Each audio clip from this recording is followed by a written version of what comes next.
tenemos que subirla porque todos los costos suben. Los fertilizantes bien carísimos. Nos están jugando chueco porque nuestro margen de ganancia se va reduciendo por los incrementos.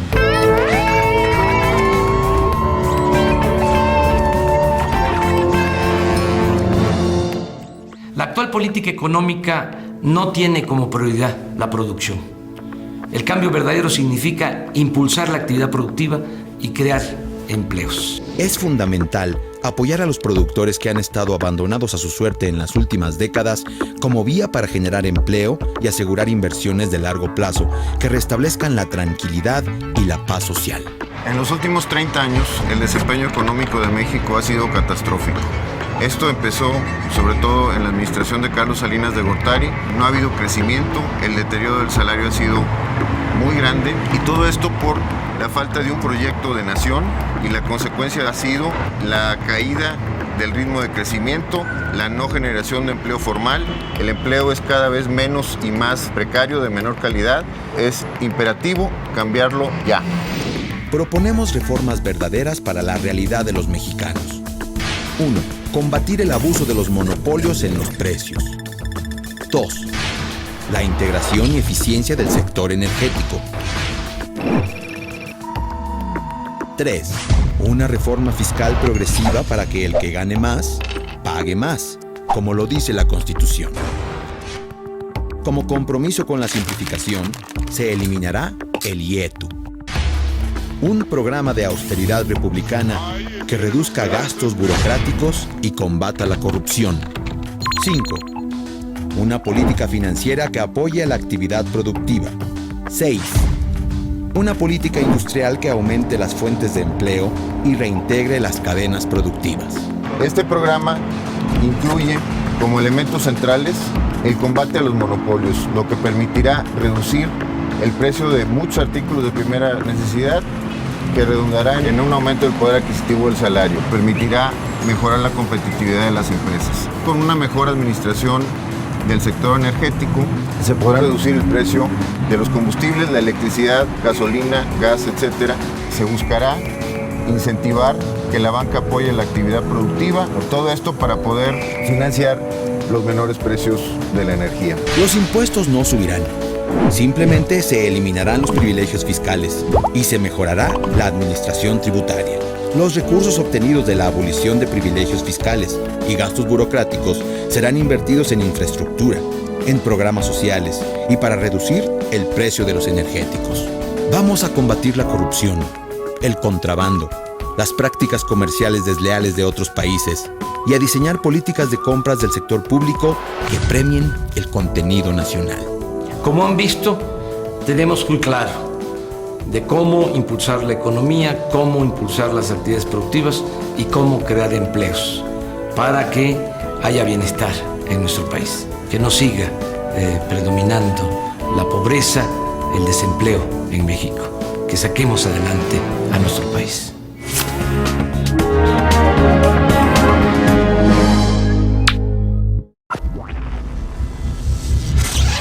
Yo que me acuerdo estaban pero llenísimos de árbol.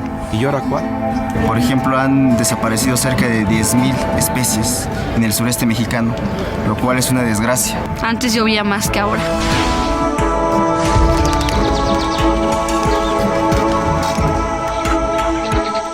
Este proyecto es importantísimo. A mí, en lo personal, me entusiasma, me apasiona el sembrar 1 millón de hectáreas de árboles maderables en el sureste del país.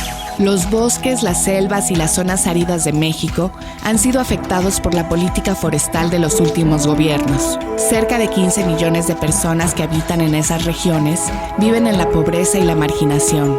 Según cifras oficiales, cada año se pierden 600,000 hectáreas de bosques, el equivalente al tamaño de la reserva de la biosfera de los Montes Azules en la selva lacandona. La falta de inversión en infraestructura, la falta del crédito ha provocado la pérdida de competitividad frente a la apertura comercial.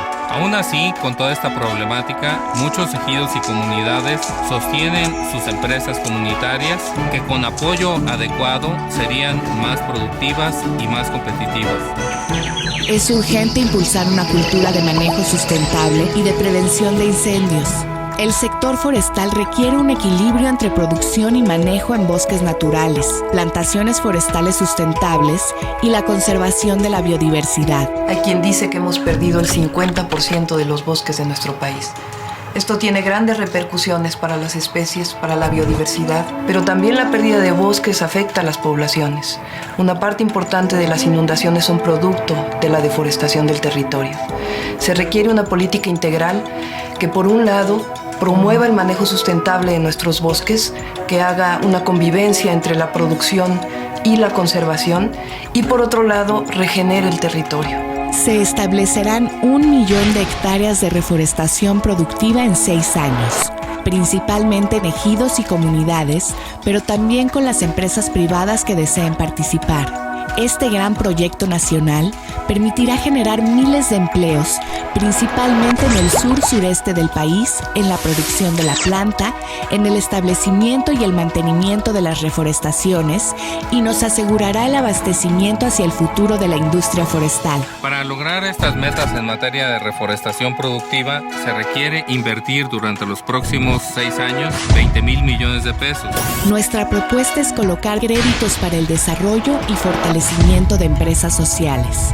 Los dueños de las tierras recibirán estímulos y participarán en el manejo sustentable de las áreas naturales protegidas. El impulso al manejo sustentable del bosque natural, de apoyo a las plantaciones y a las cadenas de valor, nos permitirá generar 1 millón de empleos en el sector. Mediante convenios y apoyo de las universidades, se generarán el conocimiento y las tecnologías para el uso responsable de nuestras riquezas. Es factible hacerlo. Inclusive, es factible dejar de importar madera y producirla nacionalmente y al mismo tiempo conservar nuestros bosques. Este proyecto va a beneficiar a productores, a muchos campesinos, pequeños propietarios, a muchos productores. Por eso es importante este proyecto.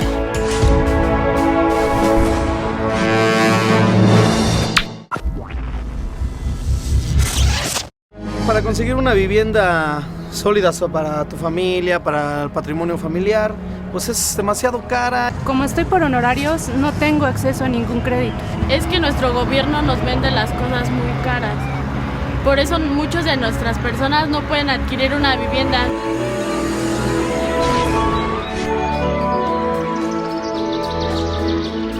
En el plan que tenemos de reactivar la economía para generar empleos, es fundamental impulsar la industria de la construcción, porque con la industria de la construcción se logra pronto reactivar la economía y generar empleos. Y en esto vamos a impulsar mucho todo lo que tiene que ver con la vivienda, que es un derecho de todos los mexicanos. Se constituirá el Sistema Nacional de Vivienda para crear acuerdos con organismos nacionales y estatales de vivienda. En México existe una necesidad de alrededor de 12 millones de viviendas, esto debido a los problemas de hacinamiento, de precariedad, de que la gente vive en asentamientos irregulares, la gente que tiene que pagar renta y que no le alcanza para comer, aparejado con las necesidades que se crean a partir de la formación de nuevas familias. A pesar de que existe una gran necesidad de vivienda, hay 5 millones de viviendas que se encuentran abandonadas, producto de la inseguridad, de los desalojos, porque la gente no puede pagar estas viviendas, debido a que la vivienda es considerada no un derecho, sino una mercancía.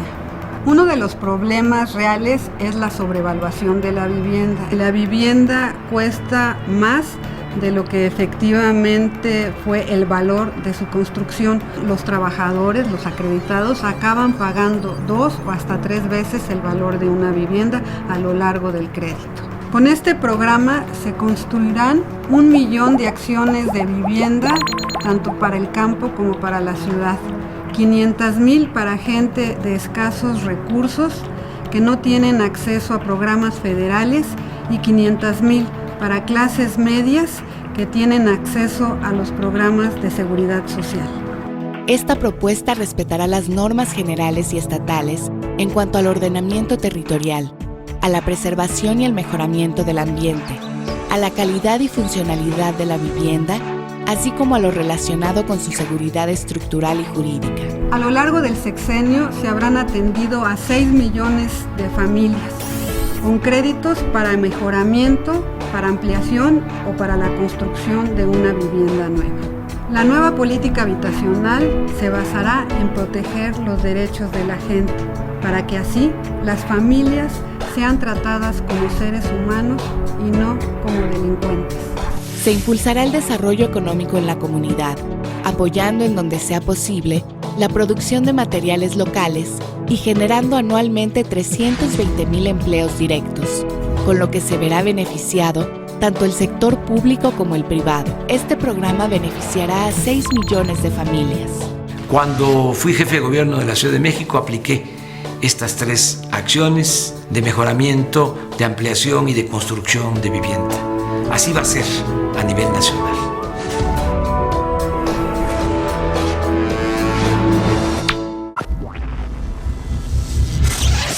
Necesita que le den un apoyo al campesino para poder darle valor a su semilla. Pues imagínate, si no producimos los alimentos, tenemos que estar importando. Creemos que el gobierno debe de participar más, no sé, en políticas agropecuarias que de veras impacten al campo.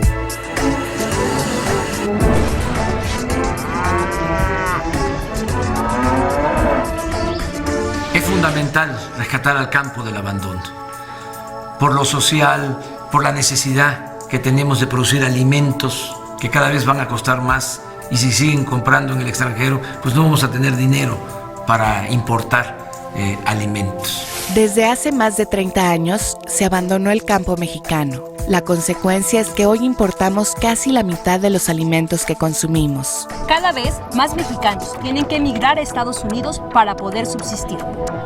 Es urgente rescatar al campo, pues se trata de un asunto de seguridad nacional. Necesitamos recuperar la soberanía alimentaria y disminuir la pobreza y la desigualdad en nuestro país. Con el Tratado de Libre Comercio de América del Norte se desplazó a nuestros productores, resultado de la importación creciente de alimentos subsidiados por el gobierno de los Estados Unidos. Esto significó que cientos de miles de campesinos se vieran obligados a migrar y que nuestro país perdiera soberanía alimentaria. Esto es gravísimo. Si un país extranjero decidiera suspender sus exportaciones a México, nuestro país no estaría en capacidad de alimentar a toda su población. Hoy, 7 de cada 10 campesinos viven en condiciones de pobreza y 4 de cada 10 sufren de hambre y desnutrición. Quienes deberían de producir alimentos, hoy no tienen que comer. Proponemos recuperar la soberanía alimentaria y restituir la dignidad, el valor, derechos, autonomía y capacidad productiva de campesinos y pueblos originarios, estableciendo una política de Estado de largo plazo que promueva cambios en la legislación y negocie los temas agrícolas con Estados Unidos. Buscamos preservar la riqueza cultural y biológica de México. Ningún proyecto económico, productivo, de infraestructura, de explotación minera, turística, de ningún tipo, podrá realizarse con afectación al medio ambiente y sin considerar la opinión, la participación y la aprobación de las comunidades campesinas e indígenas. No habrá lugar para prácticas clientelares y corporativas entre el gobierno, los partidos políticos, las centrales y las poblaciones campesinas e indígenas de este país. Nuestra propuesta fortalece el papel rector, regulador y promotor del Estado, estableciendo mecanismos para la estabilización de los mercados agroalimentarios y la constitución de reservas de alimentos para proteger la seguridad alimentaria. Se establecerá un programa especial de fomento a la producción campesina y sustentable de alimentos a través de inversiones públicas de impacto regional, acceso a créditos a precio justo, al seguro agrícola, a subsidios productivos y a la construcción de infraestructura de almacenamiento y de comunicaciones. Los beneficios de nuestra propuesta son acabar con la incertidumbre, la volatilidad y la especulación de mercados agrícolas internacionales, ahorro de miles de millones de dólares que hoy gastamos en importación, creación de cientos de miles de empleos productivos, disminuir la violencia y la descomposición social, disminuir el gasto en salud pública por enfermedades asociadas a la falta de nutrición, eliminar el hambre y la desnutrición, abatir la obesidad. Ese es nuestro plan de rescate al campo, impulsar la actividad productiva en el campo, regresar al campo, sacar al campo del abandono en que se encuentra.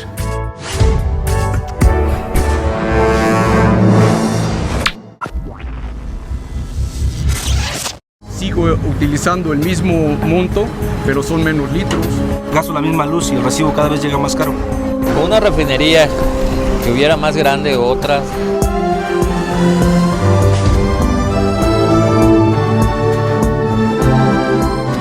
El objetivo es utilizar al sector energético como palanca del desarrollo.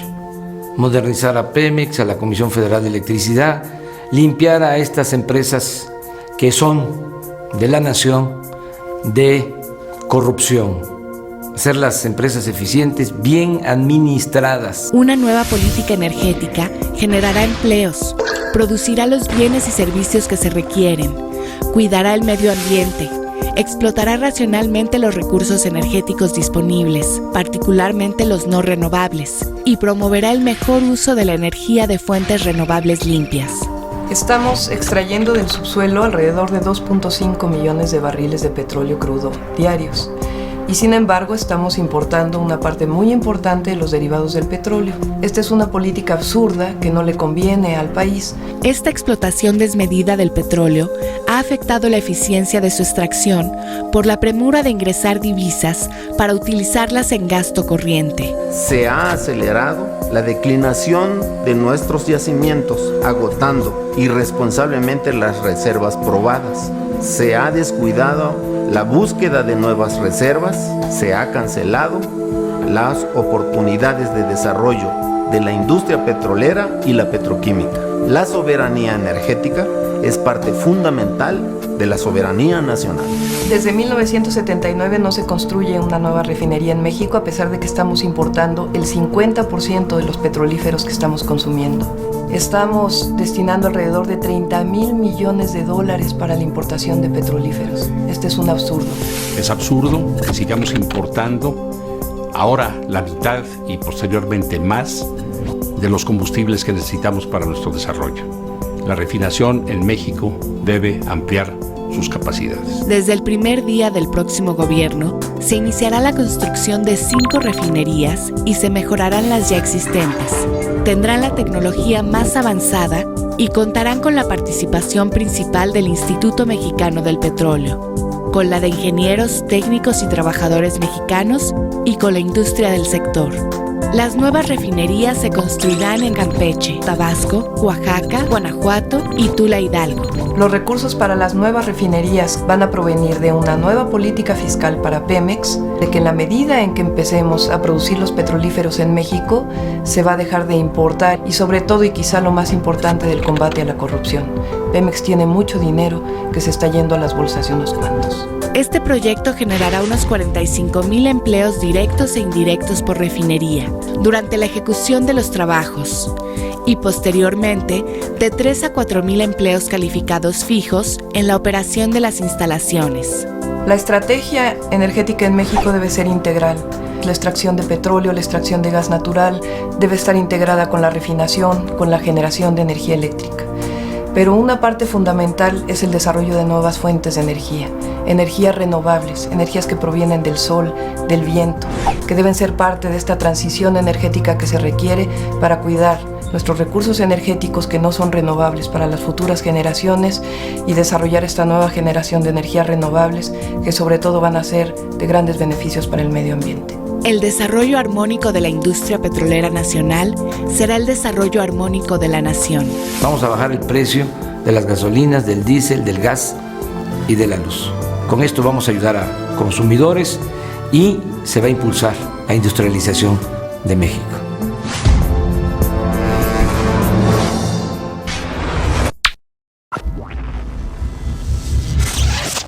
Le hace falta el camino para subir para allá arriba, porque está muy feo. De aquí hasta allá son como unos 5 o 6 kilómetros más o menos. Y pues así podemos llegar graves, no nos atienden pronto.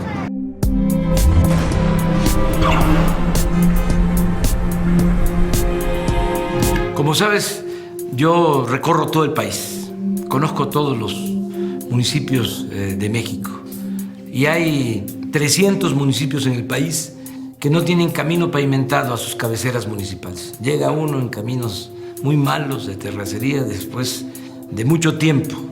El programa de carreteras nacionales debe insertarse en el Plan Nacional de Desarrollo, con todas sus implicaciones, no como un programa sectorial, error en el que se ha incurrido con frecuencia, sino con una visión integral del país a partir de las necesidades de cada región y que sea el tema de un compromiso colectivo en torno de metas compartidas. El territorio será el integrador de las políticas públicas que reclaman el desarrollo sustentable del país, y el sector privado deberá participar en el desarrollo del programa sin que ello, de ninguna manera, implique la renuncia del gobierno a la construcción de infraestructura. Se trata de engranar al país para facilitar la colaboración entre entidades y federación. Para ello, se construirán las regiones destacando adicionalmente las zonas metropolitanas donde se concentra la población y se genera la mayor parte del Producto Interno Bruto, para potenciar las ventajas y atenuar las desventajas territoriales. La infraestructura carretera buscará la participación de empresas mexicanas para su diseño, construcción y financiamiento. Así, se revalorará el nivel internacional de la ingeniería mexicana. Las empresas y la tecnología de punta, así como el financiamiento que pudieran venir del extranjero, serán bienvenidos, siempre que se trate de complementar y no, como ha ocurrido reiteradamente en nuestro país, de desplazar las capacidades nacionales. Además de un nuevo y ambicioso programa carretero, se terminarán las obras inconclusas y de inmediato se construirán caminos pavimentados para que los habitantes de 362 municipios que aún no cuentan con ellos puedan trasladarse a sus cabeceras municipales. Este programa en particular significa la construcción de más de 5.200 kilómetros de caminos rurales. La inversión será de 24.000 millones de pesos. La utilización de mano de obra local se traducirá en la generación de 280.000 empleos directos durante el programa constructivo, lo cual fortalecerá su economía. Se van a hacer buenos caminos, no solo de emulsión asfáltica, no en pavimento como se conoce, sino con concreto, como se hace en las calles de la ciudad.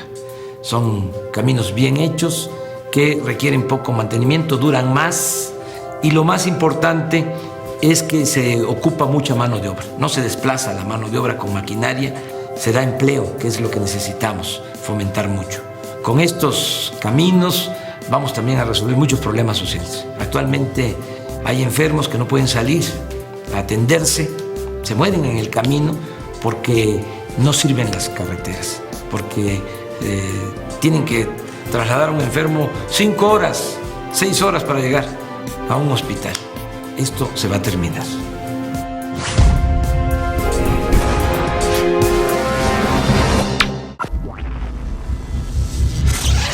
Aquí no hay trabajo. Ahorita hay poco trabajo, poco para los hombres, pero se está yendo mucho al Estados Unidos. Más que nada aquí el gobierno que no sabe invertir bien el dinero, porque de que hay recursos sí los hay.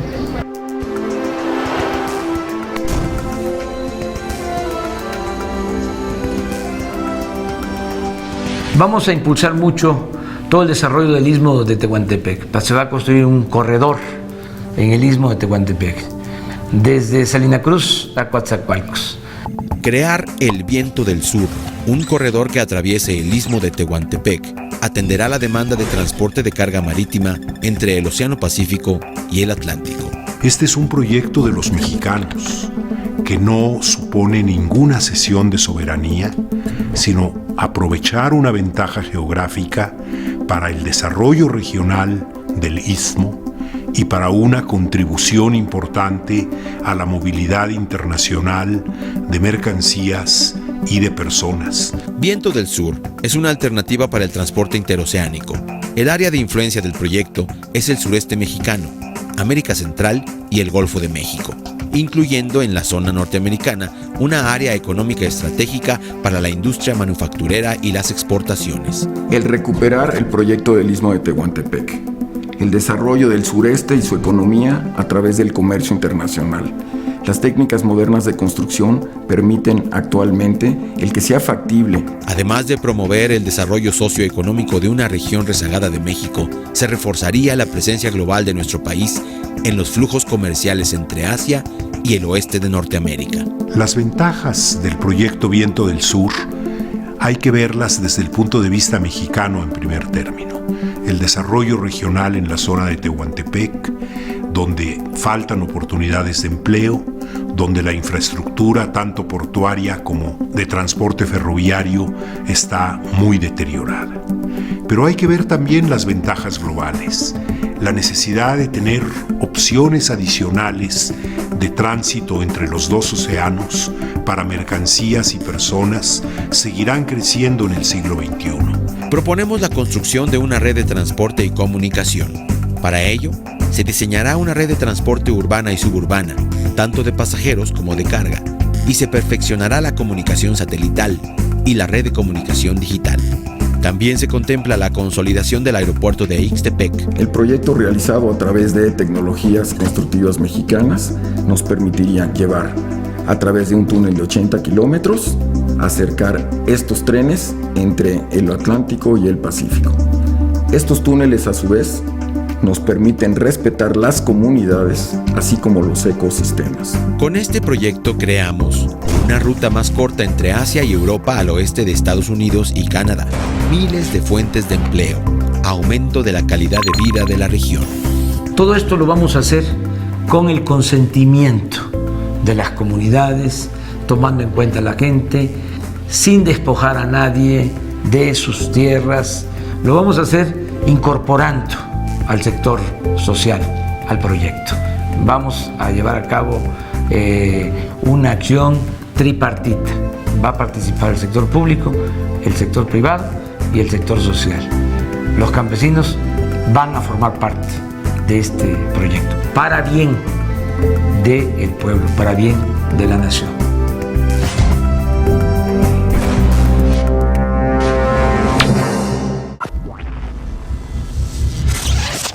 Yo creo que un aeropuerto sería de mucho beneficio a nivel nacional e internacional para el país. Que se le tiene que preguntar a la gente que vive en Atizayuca. Ellos son los de la opinión más importante, ¿no? El desarrollo que se tiene para el nuevo aeropuerto aquí en Atizayuca me parece muy conveniente debido a que puede atraer muchas inversiones que se necesitan en esta comunidad que está creciendo.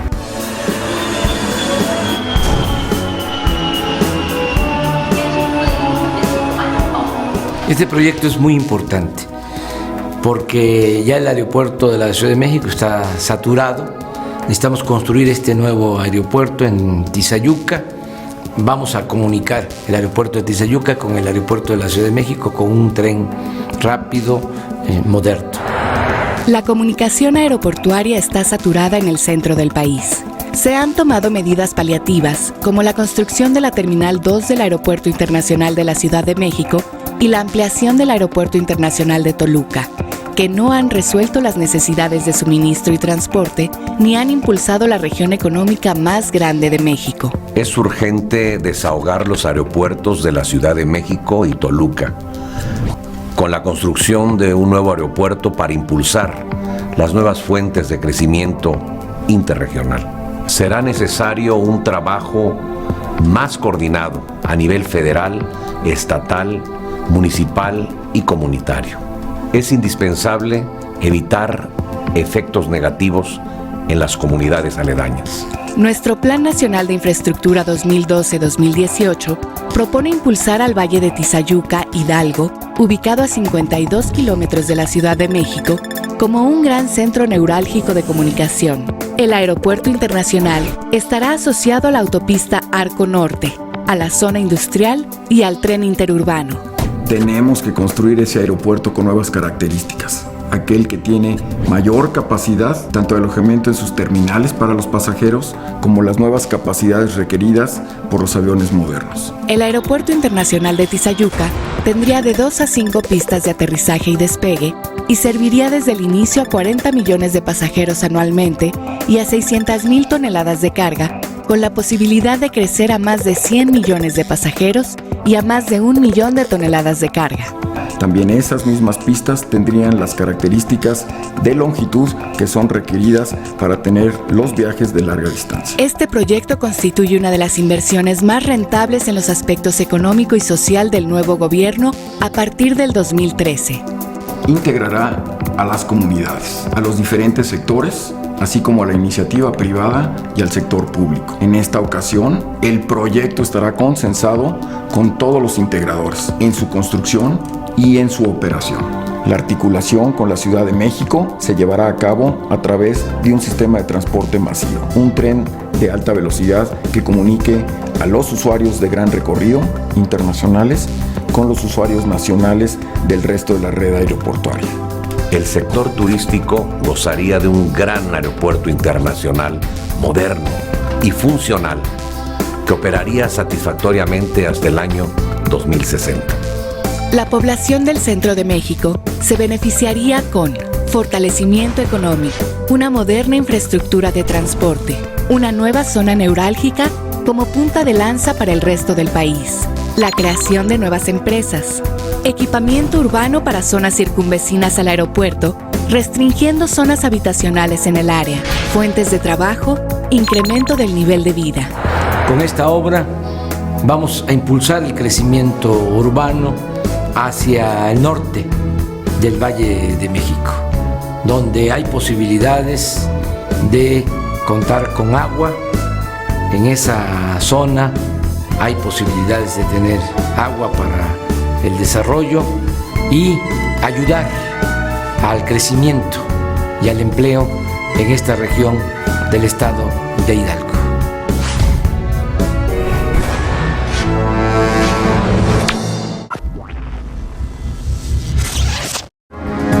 La educación debe ser primordial para un gobierno, ya que sin ella sus jóvenes están expuestos a que caigan más fácilmente en la delincuencia. Que se le apoye más a la educación, hace falta más educación que sea gratuita, siquiera mínimo la prepa, porque sí sale caro mantenerse uno propio y pagar su escuela. Yo creo que es de suma importancia el darle impulso a la educación, ya que es la única vía que tenemos los jóvenes y los niños para sacar adelante este país.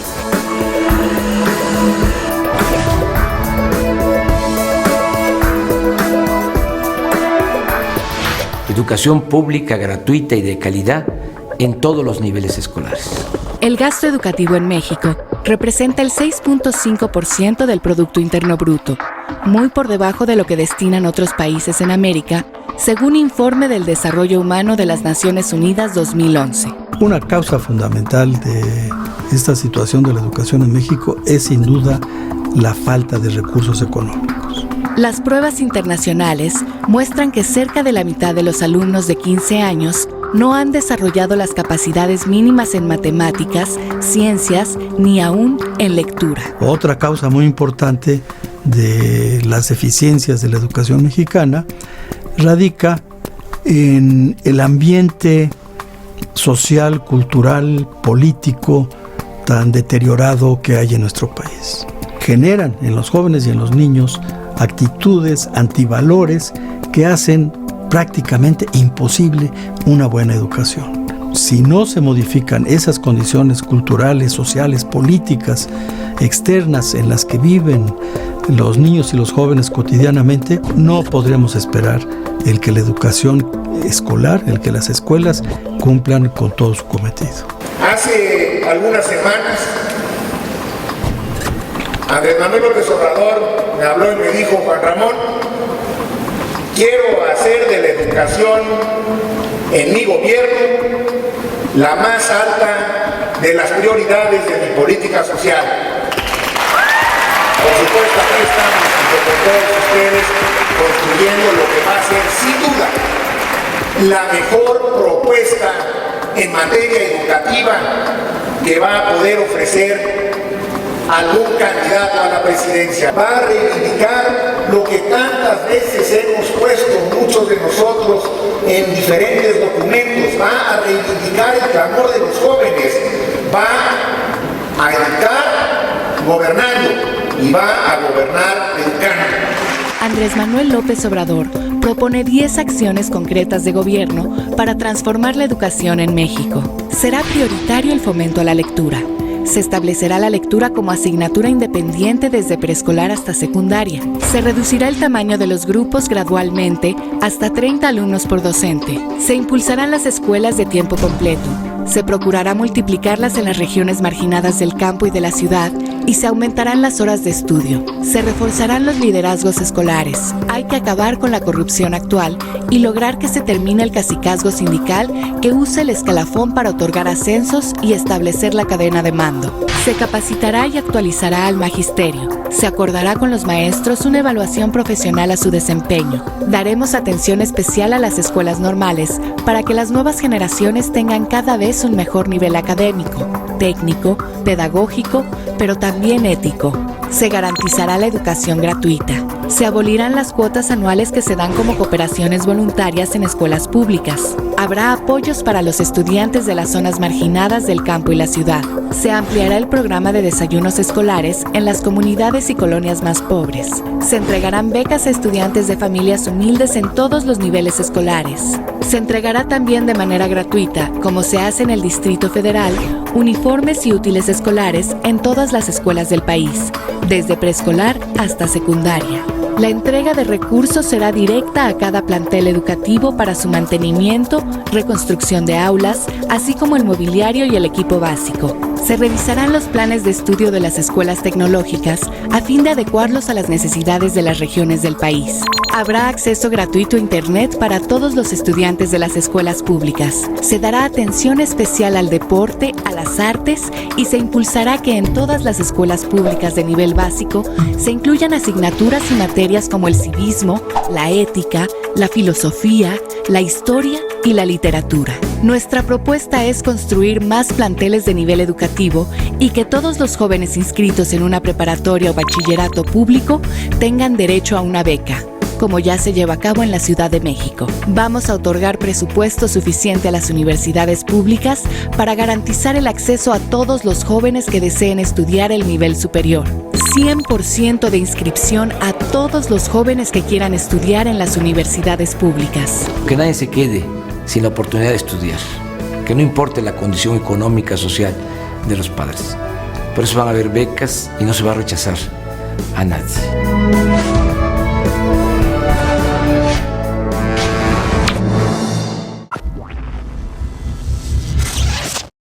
Yo no recuerdo haber viajado en tren, ya no me tocó esa época, pero sí sería como muy padre. Mejoraría hasta la economía, pienso yo, porque hasta pequeños comercios se pueden beneficiar al llevar sus mercancías a otros estados. El beneficio de tener otra vez tren creo que sería poder llegar a diferentes lugares más rápido e incluso ir conociendo la vista de los paisajes bonitos que tenemos en México. Nos equipararíamos con otras ciudades del mundo en donde este medio de transporte es muy utilizado. Es rápido, es además una fuente de trabajo para mucha gente.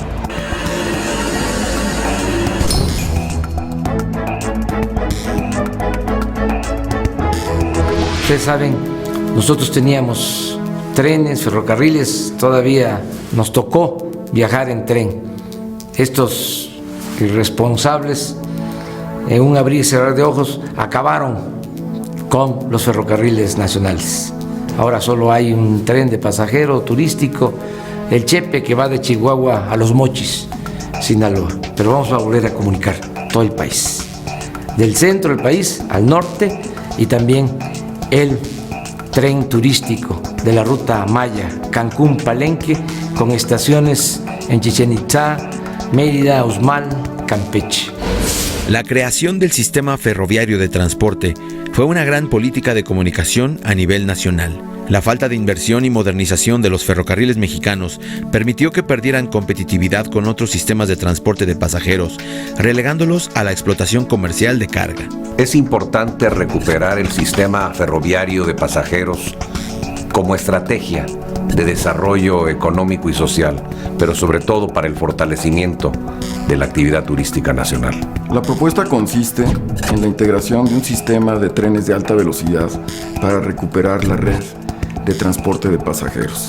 Estos trenes aprovecharán la red existente y los derechos de vía del transporte de carga, así como su integración con la red de pasajeros de Estados Unidos y Canadá. Se iniciará un corredor en la Ciudad de México con rumbo a Querétaro. A partir de Querétaro se bifurcará. Una vía llegará a Nuevo Laredo pasando por las ciudades de San Luis Potosí, Saltillo y Monterrey, y la otra irá a Tijuana, pasando por Guadalajara, Tepic, Culiacán, Los Mochis, Guaymas, Hermosillo y Mexicali. Se construirá un tren bala que potencialice al turismo en toda la zona de la Ribera Maya. El aprovechamiento de las redes de carga serán básicas para no tener problemáticas de la adquisición de derechos de vía. Así, ambos trenes, tanto el del sureste como el del norte de la República, permitirán en esta administración que se complete la red en su totalidad. Las tecnologías analizadas para estos proyectos, tomando en cuenta sus costos financieros, nos permiten utilizar aquellas tecnologías que se podrán construir en México con transferencia de tecnología, pero serán del más alto desarrollo tecnológico mundial, parecidos a los trenes de alta velocidad europeos o asiáticos, los llamados trenes bala. Estos trenes que corren a una velocidad de 300 km por hora. En estos proyectos habrá inversión social, pública y privada. Con la recuperación del sistema ferroviario para pasajeros, crecerá el desarrollo económico regional. Se conseguirá una mejor distribución de la riqueza que produzca. Habrá una mayor entrada de divisas y se generarán más de 1,5 millones de empleos. Los turistas podrán internarse en el territorio y apreciar toda la riqueza histórica y cultural de una de las zonas más bellas de México y el mundo. Hace 150 años, cuando se empezaron a construir los ferrocarriles en México, el ferrocarril era un símbolo de progreso. De nuevo, con los trenes balas, con los trenes modernos, México va a ser un país de progreso, de prosperidad.